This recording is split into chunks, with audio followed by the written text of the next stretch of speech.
यार यदि क्लिक किए हो तो इस वीडियो को कम से कम 2 बार देखना है। तो चलिए अध्याय 1 के विकल्प देख लेते हैं। यहां से पहला विकल्प है कि 96 और 404 का एचसीएफ होगा, तो 96 और 404 का एचसीएफ होगा 4। इसके पश्चात दूसरा वाला प्रश्न देखते हैं। दूसरा प्रश्न है कि 12 और 15 का एचसीएफ होगा, तो इसका सही आंसर हो जाएगा 3। इसके बाद तीसरा प्रश्न है कि दो संख्याओं का गुणनफल 32 है, उनका एलसीएम 8 है, तो एचसीएफ होगा, तो इसका भी राइट आंसर हो जाएगा 4, ए वाला। आइए आगे चलते हैं। प्रश्न क्रमांक 4 पर हम चलते हैं। प्रश्न क्रमांक 4 में 4 और 7 का एचसीएफ होगा, तो 4 और 7 का जो एचसीएफ होगा वो 1 होगा।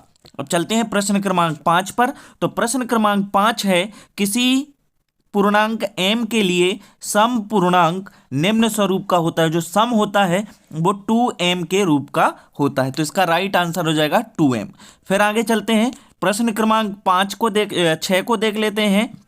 संख्याओं 5, 15 और 20 के एलसीएम और एचसीएफ का जो अनुपात है वो कितना होगा, तो आपको ध्यान रखना है वो अनुपात होगा 12:1। अब हम चलते हैं प्रश्न क्रमांक 2 पर, जहां पर रिक्त स्थान हमको बताने हैं। तो रिक्त स्थानों में आपको पहला याद रखना है कि भाज्य बराबर होता है भाजक गुणित भागफल, इसका आ जाएगा धन शेषफल। इसका सही आंसर हो जाएगा शेषफल। फिर हम चलते हैं आगे। तो अगला प्रश्न है कि संख्याओं 8, 9 और 25 के एचसीएफ का मान कितना होगा, तो 8 और 9, 25 के एचसीएफ का मान 1 होगा। इसका राइट आंसर हो जाएगा 1। फिर हम चलते हैं सत्य पर। यहां पर खालिस्तान हमारे कंप्लीट हो जाते हैं। सत्य पर हम चलते हैं। तो हमारा प्रश्न है कि दो धनात्मक पूर्णांक a और b दिए रहने पर ऐसी दो अद्वितीय पूर्ण संख्याएं q और r विद्यमान है कि a बराबर bq प्लस r, जहां 0 0 से छोटा या बराबर है और r b से बड़ा है, b से छोटा है। तो इसका राइट आंसर हो जाएगा सत्य, ये सही है ना। फिर चलते हैं प्रश्न क्रमांक दूसरे पर। तो दूसरा सत्य है कि एक प्राकृत संख्या का अभाज्य गुणनखंडन उसके गुणनखंडों के क्रम को छोड़ते हुए अद्वितीय होता है, तो ये भी हमारा हो जाएगा सत्य। ये भी सत्य और ये भी सत्य। अब हम चलते हैं एक वाक्य उत्तर देख लेते हैं। एक वाक्य में उत्तर है 96 और 404 का एचसीएफ लिखिए। तो 96 और 404 का जो एचसीएफ है वो हो जाएगा हमारा, यहां पर प्रश्न क्रमांक 4 का पहला जो उत्तर है वो हो जाएगा 2। ठीक है। इसके पश्चात प्रश्न क्रमांक 4 का दूसरा जो है कि किसी पूर्णांक p के लिए 2p+1 सम होगा या विषम, तो ध्यान रखना है ये विषम होगा। ठीक है। अब हम चलिए अब अध्याय 2 के हम सही विकल्प देख लेते हैं। तो पहला प्रश्न है यदि द्विघात बहुपद ax² + bx + c के शून्यक अल्फा और बीटा हो तो अल्फा इंटू बीटा का मान क्या होगा, तो यहां पर इसका राइट आंसर याद रखना है कि c/a होगा। ठीक है। इसके पश्चात चलते हैं प्रश्न क्रमांक 2 पर। तो 2 पर आपको ध्यान रखना है कि द्विघात बहुपद ax² + bx के शून्यक अल्फा और बीटा हो तो अल्फा प्लस बीटा का मान क्या होगा, तो यहां पर हमें याद रखना है कि अल्फा प्लस बीटा का मान होता है -b/a। आइए फिर हम आगे चलते हैं तीसरे प्रश्न पर। रेखीय बहुपद ax + b का शून्यक होगा, तो क्या होगा भाई, इसको 0 के बराबर रख देंगे, b का पक्षांतर करेंगे तो माइनस का हो जाएगा, a गुणा में है तो बटे में जाएगा, तो x बराबर हो जाएगा -b/a। तो इसका राइट आंसर हो जाएगा सी वाला। तो फिर इस पर हम देख लेते हैं प्रश्न क्रमांक 4 के जो उत्तर हैं वो प्रश्न क्रमांक 4 के उत्तर हो जाएंगे कि बहुपद x² - 3 के शून्यक होंगे। तो आपको ध्यान रखना है करनी के अंदर 3 धन ऋण है ना, जो पहला वाला इसका राइट आंसर हो जाएगा। आइए चलते हैं प्रश्न क्रमांक 5 पर। तो प्रश्न क्रमांक 5 है x² + 7x + 10 के शून्यक होंगे, तो इसके जो शून्यक हैं वो हो जाएंगे हमारे -2 -5। ठीक है। चलिए प्रश्न क्रमांक 6 पर चलते हैं। तो प्रश्न क्रमांक 6 है कि बहुपद x+1 कोष्टक के अंदर x² - x की घात 4 + 1 के लिए घात होगी, तो घात कितनी होगी भैया, तो यहां पर जो इसकी घात होगी वो हो जाएगी 5। ठीक है। चलते हैं अगले प्रश्न पर। 7वां प्रश्न है यदि द्विघात बहुपद के शून्यक ऋण 3 और 4 हो तो द्विघात बहुपद होगा। तो यहाँ पर इसका जो राइट आंसर है वो हो जाएगा, यहाँ पर इसका जो राइट आंसर है वो हो जाएगा ए वाला। आप चाहें तो आप भी इनके आंसर कमेंट में बताते चल सकते हैं। अब हम चलते हैं प्रश्न क्रमांक 8 पर। तो प्रश्न क्रमांक 8 है, इसका जो राइट आंसर हो जाएगा वो हो जाएगा एक्स अक्ष पर। इस प्रश्न को आप पढ़ लीजिएगा, इसका जो राइट आंसर है वो हो जाएगा एक्स अक्ष पर।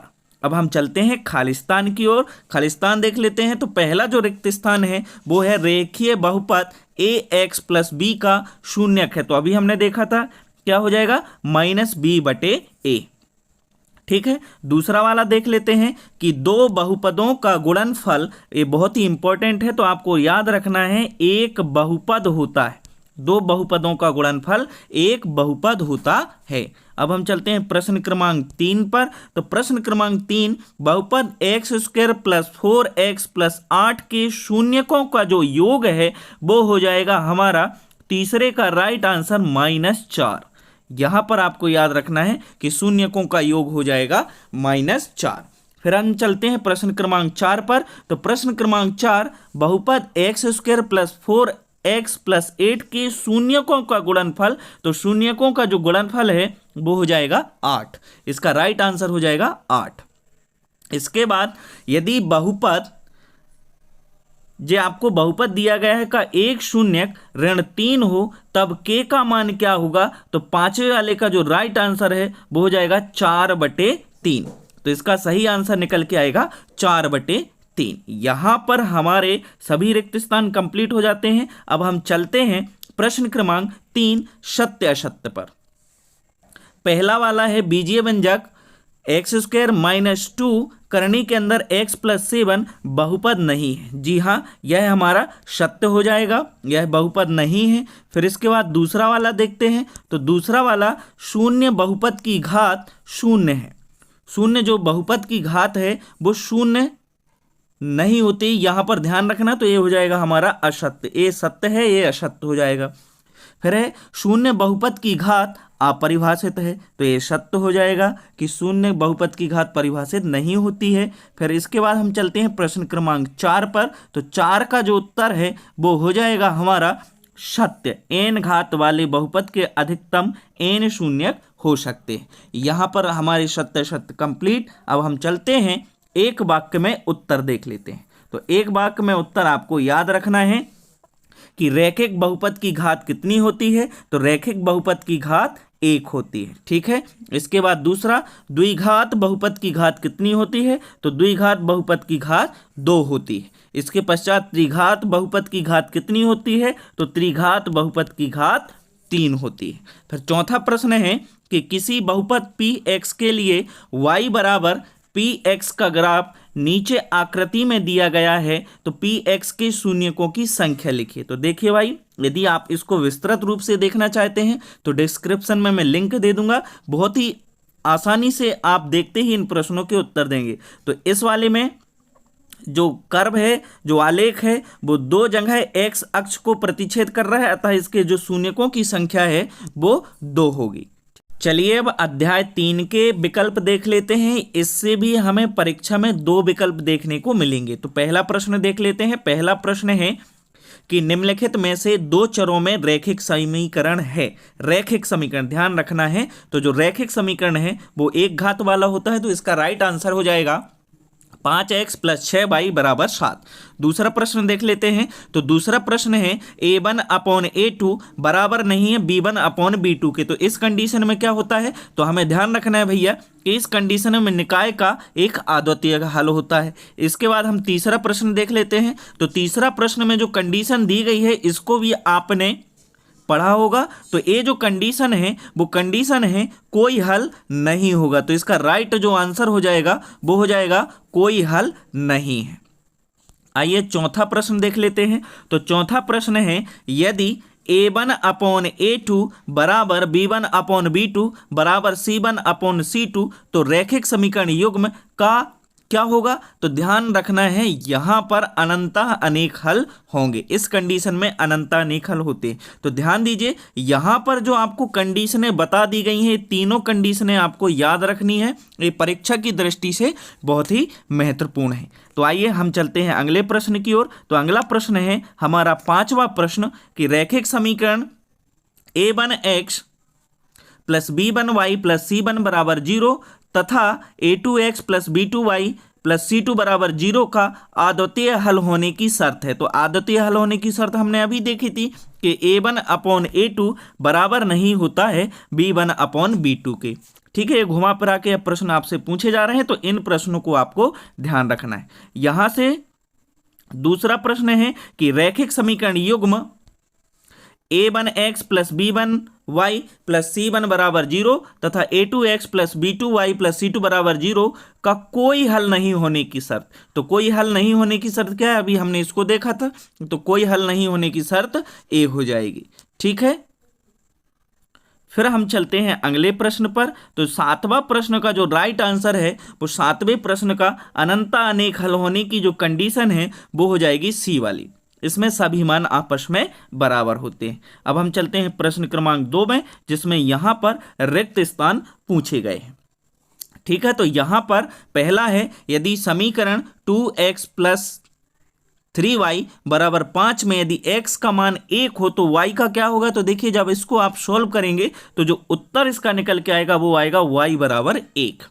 ठीक है, दूसरा वाला देख लेते हैं कि वह समीकरण जिसको ax plus B Y plus C बराबर 0 के रूप में रखा जा सकता है, जहां a b c वास्तविक संख्याएं हैं तो a और b दोनों शून्य नहीं हैं, दो चरों x और y में एक क्या कहलाता है? तो ध्यान रखना है रैखिक समीकरण कहलाता है। इसका राइट आंसर हो जाएगा रैखिक। तीसरा देख लेते हैं। तो तीसरा जो वाला है इसमें है कि समीकरण 2x प्लस वाई बराबर k में यदि x बराबर 2 और y बराबर 1 हो तो k का मान लिखिए। तो k का मान क्या हो जाएगा? यहां पर जब आप इसको सॉल्व करेंगे तो जो आंसर निकल के आएगा वो निकल के आएगा 5। चलिए सत्य सत्य देख लेते हैं कि दो चरों में रैखिक समीकरण के अनेक हल होते हैं। तो जी हाँ, अनेक हल होते हैं, तो ये सत्य हो जाएगा। इसके बाद दूसरा देख लेते हैं, रैखिक समीकरण का प्रत्येक हल उसको निरूपित करने वाली रेखा पर स्थित एक बिंदु होता है। तो जी हाँ, एक बिंदु होता है, तो ये भी क्या हो जाएगा? सत्य हो जाएगा। तो यहां पर दोनों सत्य सत्य सत्य हो जाएंगे। अब हम चलते हैं प्रश्न क्रमांक 4 पर, जिसमें हमें एक वाक्य में उत्तर देना है। तो पहला प्रश्न देख लेते हैं। दो चरों में रैखिक समीकरण का जो मानक रूप है वो होता है ax plus B Y plus C बराबर 0, है ना, इसको ध्यान रखना है। इसके बाद हम चलते हैं प्रश्न क्रमांक 2 पर। तो प्रश्न क्रमांक 2 का जो आंसर हो जाएगा रैखिक समीकरण y बराबर mx प्लस 3 में यदि x बराबर -2 और y बराबर 5 हो तो m का मान होगा। तो m का मान क्या होगा? यहां पर राइट आंसर जो निकल के आएगा इसका हो जाएगा हमारा -1।